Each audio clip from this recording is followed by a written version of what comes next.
طب دكتوره، ما احنا كنا بنشوف اللي بيشخروا كبار السن قوي، اللي عندهم مشاكل مزمنه في الجيوب الانفيه، اللي وزنهم زايد، الحامل في الشهور الاخيره. بقى دلوقتي الشخير شائع اكتر بين كل الاعمار، ده ليه؟ حتى الاطفال ممكن تشخر. بالظبط، حتى الاطفال مش اللي عندهم كيس لحميه او كده، لا بتلاقي الطفل عادي بيشخر. فده راجع لايه؟ للهواء مثلا، للتلوث؟ لا، هو مش اولا، انا في رايي الشخصي ان احنا اصبحنا اوير بان الشخير ده مشكله. قبل كده في ثقافتنا كان الشخير ده حاجه عاديه، كل الناس بتشخر. لما بقينا نعرف ان الشخير ده ممكن يبقى مشكله فخدنا بالنا.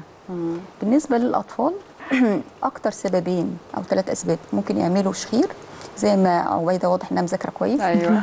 اللوز واللحميه ده اشهر سبب. تاني حاجه ان يبقى في عيب خلقي في الجزء ده.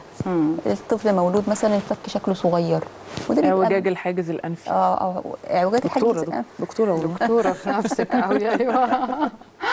اعوجاج الحاجز الانفي ده في الكبار، ما بيعملش مشكله عاده في الصغيرين. او السمنه، احنا الجانك فود دلوقتي بقى شائع جدا، فبلاقي الاطفال ممكن نلاقي السمنه اصبحت شائعه في الاطفال. فدول اكتر 3 اسباب يخلوا الطفل يشخر وهو نايم.